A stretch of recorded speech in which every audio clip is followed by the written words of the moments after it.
Hi, beautiful ladies. Welcome back to my channel. So today I want to talk to you about rejection and how to avoid it, if you will, and why you may kind of find yourself continually on the receiving end if you're the type of person that feels like you're always being rejected. Rejection can happen to anyone, any human being on this planet, but some people are predisposed, if you will, to rejection. Not because there is some sort of innate or intrinsic defect with you that, people just don't like you. But a lot of times rejection comes from patterns and habits that we put out that will cause us to repel people. And now I always say that you shouldn't, seek to be accepted by everyone. You should show up as your best self and then organically allow healthy relationships and connections to follow.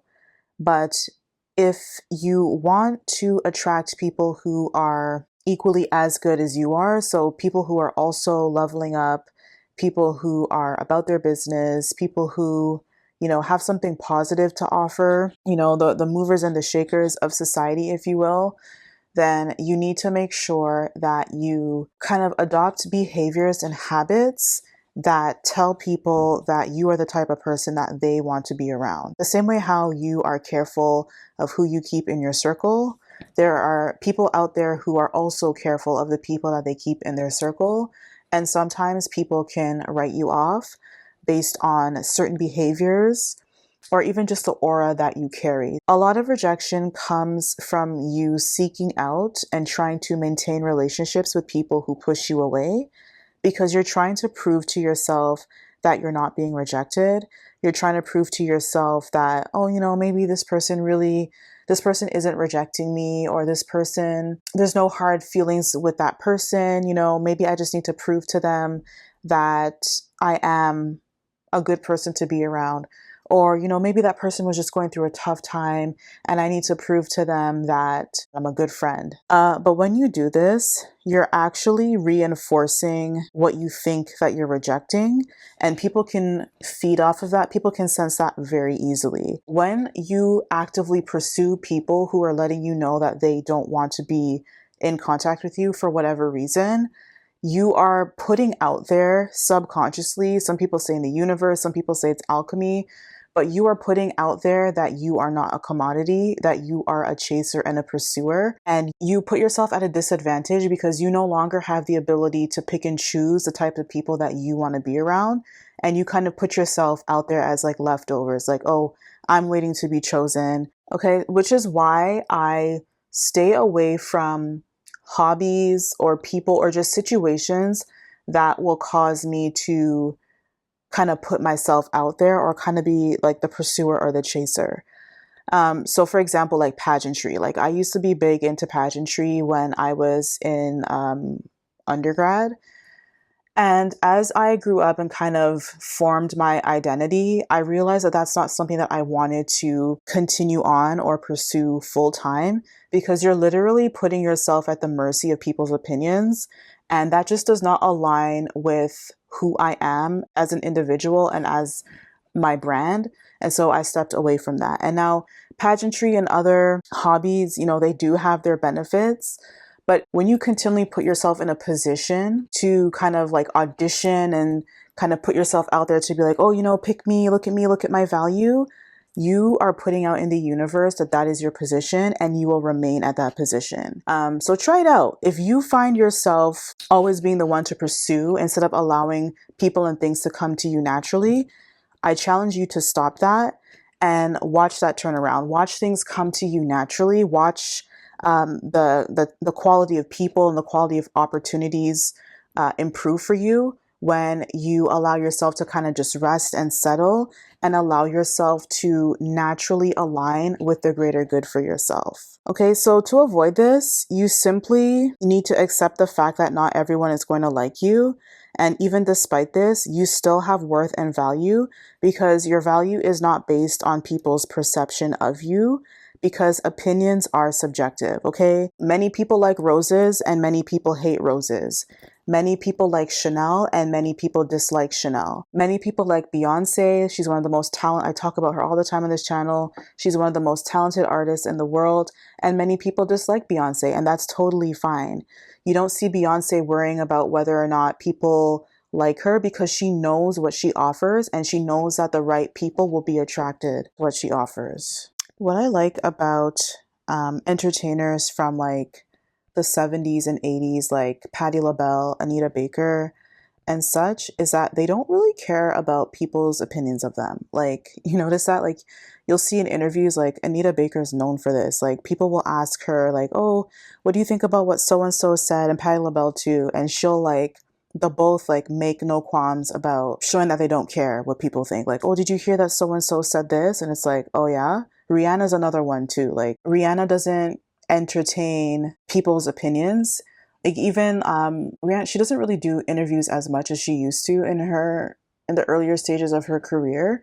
But people will like ask her when they get the opportunity to, they'd be like, oh, when are you gonna put out some more music? And Rihanna's like, well, that's on my radar right now. Like I'm focusing on this. Like, did you see the new Fenty Beauty that I just dropped? Like, let's focus on that. So that's the type of mentality that you want to have in life. Especially as you level up, you are going to be rejected probably more so than before because you don't look like the status quo and you don't look like the average person. So more and more people just simply won't be able to relate with you, and that's totally fine. The idea is to have quality connections over multiple connections. And so you're not going to find that if you appeal to everyone or if you're, a Jill of all trades, if you will, you're going to find these quality connections in kind of refining and tailoring who you are. And then you'll find that naturally people who share similar beliefs and values and sentiments to you, you guys will naturally attract to each other because you'll find that like you're a small community and there's no one else out there like you. So you'll naturally want to be drawn to people. Like, for example, horseback riding. Not many people are interested in horseback riding in North America, especially if you're from the Black community. And so when you do find people who are interested in horseback riding, it's like, oh, wow, you like that too? Like, where do you ride at? Like, are you a part of a club? Do you have a membership? Like, how often do you ride? Like, things like that. You'll find that you naturally have other things to talk about and have in common. And then your relationship will kind of just grow from there organically. You no longer have to force things kind of like based on your gender or based on your race because you have something more unique to talk about and to relate to. You also want to understand that your value is innate and will exist whether people love you or not. So you should choose to love yourself anyway and only align with and nurture relationships where you are valued. There really is no benefit in you chasing after people and trying to prove to people that you have value. They've already made up in their mind about you that they don't align with you for whatever reason. You could be the best person on the planet and people will choose to not like you. And it just is what it is. And it is easier said than done, especially when you lose or when you're kind of rejected by like people who you used to be friends with for a while or people like from the same culture. You just find that you don't fit in. That can be kind of like a shock to the system when you're finding like, I used to have something in common with these people at one point, and now I'm continually and increasingly finding myself being kind of detached from these people. It can be difficult, especially if you haven't found other people to kind of connect with. So yeah, I do understand that it can be a difficult thing to accept, and it would kind of influence you, cause you to want to like try to pursue those relationships even more. But when you see that there is a shift between you and what you're used to, I do encourage you to take this as an opportunity to find another group of people to align with, which is why networking is so important, not just in your career, but socially. If you want to be able to social climb and kind of have a better quality of life, being able to connect with other people is so important. So get like a gym membership, especially if you can get a gym membership at like a community center in a very prominent neighborhood. There are many different programs that they offer at community centers that you probably wouldn't get at like a traditional gym or studio. So you can go and maybe try Pilates one week, or you can try Zumba another week, or you can try ballet. another week. And then you'll find that maybe you'll see like the same type of people in the same type of classes, or just different people that you connect with and align with that you probably wouldn't have connected with otherwise. You also need to understand that people who reject you, they may do so for various reasons, and it often has nothing to do with you in particular. People can be intimidated by your aura. Maybe you remind them of someone who they're jealous of, or maybe they had some sort of fallout with someone and you look like them. I remember when I was in high school, like my very first job, I was a camp counselor, and there was this older woman, like her kids were like in their 20s at the time, and I was 16. So the woman was grown, okay? She was probably like in her late 50s. And that woman, of course, she was like an older Black woman. But before the woman even got to know me, before she even saw my face, the fact that she knew that my name was Black Exotical, and there was another camp counselor the year before whose name was also Black Exotical, she took it upon herself to hate me. Like, she was mean to me. She was super aggressive, super confrontational, just very, very unprofessional. And then I kind of just went about my business. Like, it was the first time I really experienced anything like that in the workplace, especially because it was my first job. But I kind of just went about my business. I had a positive relationship with the other counselors there and the kids, so I kind of just focused on that. And when she saw that I was different and that I wasn't like the other lady that she had issues with the previous year, she apologized and she was like, I'm sorry that I treated you this way. It was inappropriate of me to do. It's just that I had a really bad relationship with so and so last year, and it really, really hurt me. And then when I heard your name, it really triggered me. And I was like, okay, whatever. And I was like, I'm not even focusing on this anymore. I'm just doing my thing. And I think she saw that I didn't care. So, we were able to continue the rest of the summer cordially and on a positive note. So also, that's another thing. Sometimes people try to reject you as a way to like play hard to get, hoping that it's going to attract you. Don't play into that. Do not do the opposite of what they want and just focus on yourself. I'm not going to chase you. You're not a prize for me to win. So I'm just going to focus on me. Now that I'm older, whenever people are like that, I just continue to be neutral and cordial. I don't go out of my way to say, oh, let's be friends now. Because it's like, if you kind of start off a relationship on a wrong foot where you're automatically clearly threatened by someone who you don't even know, you didn't even have an interaction with that person, and you already made up your mind to say, oh, I'm going to have beef with that person, you're just simply not someone that I want to engage with. And so I stay away from people like that altogether. And you'll find that that person ends up regretting it, and that person ends up respecting you more, because it's like, oh no, like that trick didn't work. Like maybe that person is, someone sought after all. I've had people even do that in the workforce. Like I remember when I first joined this one department, and this woman, I was in my early 20s and she was like in her mid 30s, and she was so mean to me. Like my hiring manager told her to train me on certain tasks. And so I would do the task and then report back to her.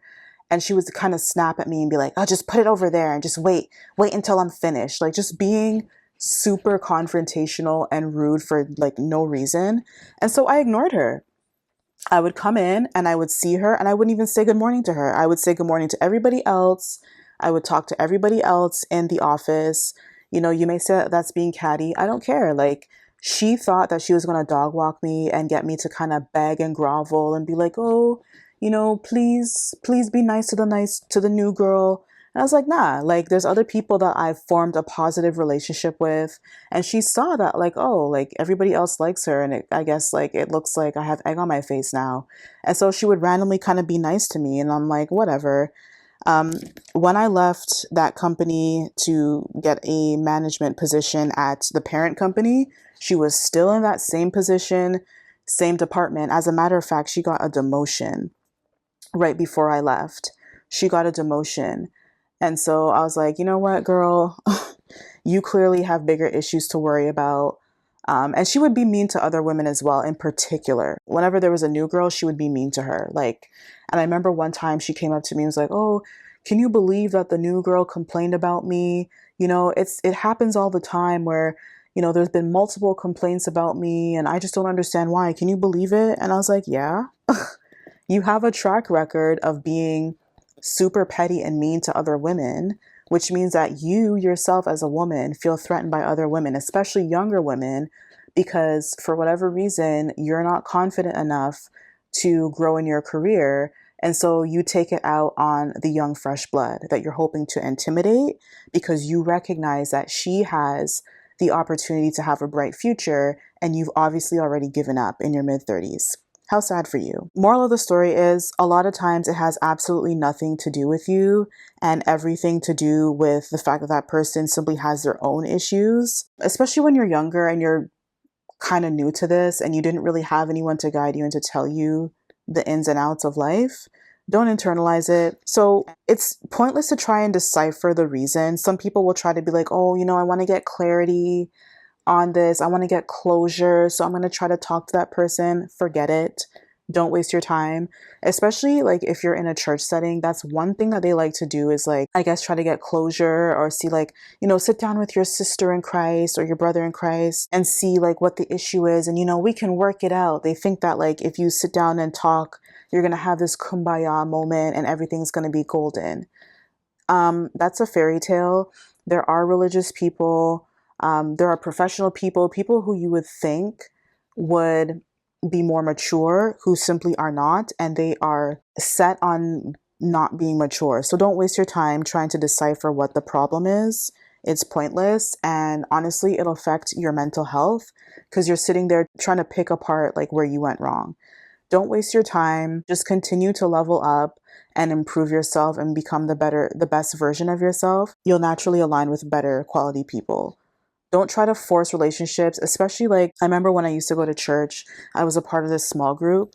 And so like it was this group of girls and it was kind of like this unspoken rule that like you hang out with all these other girls because like we're in the same small group. Don't do that. Take the opportunity to get to know other people because there's so many other amazing people that you can connect with that you probably wouldn't have encountered in any other situation. You really truly limit yourself, and especially if those girls and people who have that mentality are super cliquey and will kind of like let you come in to their little group like like you're in high school, but then the moment that you piss them off, they'll kick you out for whatever reason. Don't waste your time. Get to know other people. And if they don't like you getting to know other people, get far away from them and fast because that's cult-like behavior and we don't do that over here. And lastly, who cares? Like, who cares if someone rejects you? Why should you give someone power by placing your worth in their hands? Okay? These people are just human beings like you and I. They're not some sort of prestigious Ivy League school that you're trying to get into. And so you got to prove your worth. They're not some sort of high-paying job that's going to change your life. They're human beings just like you and I. They're flawed, and a lot of them have some deep-seated issues, as I've spoken to in the video. And so you stand a better chance to get away from people who have this sort of rejection mentality and just live your life. And just even on a smaller scale, sometimes people are just in their own world, they're doing their own thing. And maybe they're not thinking that they're rejecting you, but they're just busy living their life. And so you should do the same. Okay, I hope you found this video useful. Let me know how you deal with rejection. Is that something that you dealt with growing up? How did you get over it? Thank you for watching, and I'll see you in the next video. Bye.